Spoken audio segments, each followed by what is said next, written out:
के छोर राउर शरण में आईनी। शिव गुरु दुनिया के छोर राउर शरण में आईनी। राउर डमरू के आवाज हमके नासा कोइले बा। राउर डमरू के आवाज हमके नासा कोइले बा। शिव गुरु दुनिया के छोर राउर शरण में गिरनी।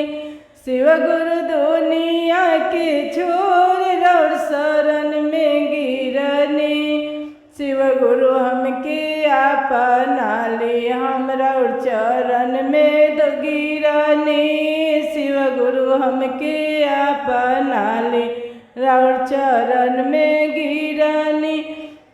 शिव गुरु ओझा गुनी डॉक्टर वैद्य कुछ ना सोहाला। शिव गुरु ओझा वैद्य डॉक्टर वैद्य कुछ ना सोहाला। राउर डमरू के आवाज हमके नासा कोइले बा। राउर डमरू के आवाज हमके पागल कोइले बा। हम त दुनिया के छोर राउर शरण में आईनी। हम त दुनिया के छोर राउर शरण में आईनी। शिव गुरु राउर चरनिया में गिर गईनी। शिव गुरु राउर चरनिया में गिर गईनी। शिव गुरु डमरू के आवाज हमरा नासा कोइले बा।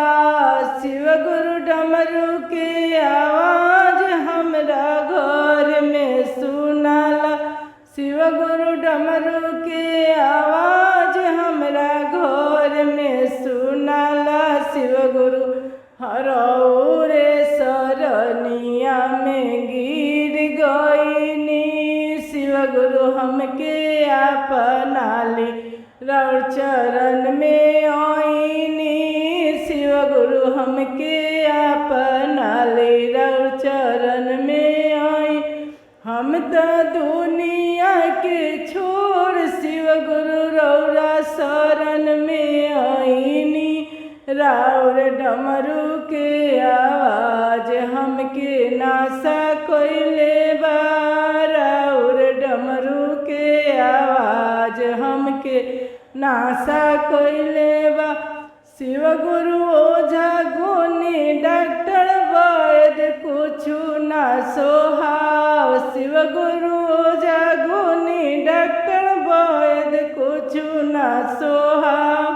राउर डमरू के धुन हमके नासा कोइले बा। राउर डमरू के धुन हमके नासा कोइले बा। शिव गुरु दुनिया के छोर राउर चरण में आईनी। शिव गुरु दुनिया के छोर राउर चरण में आई।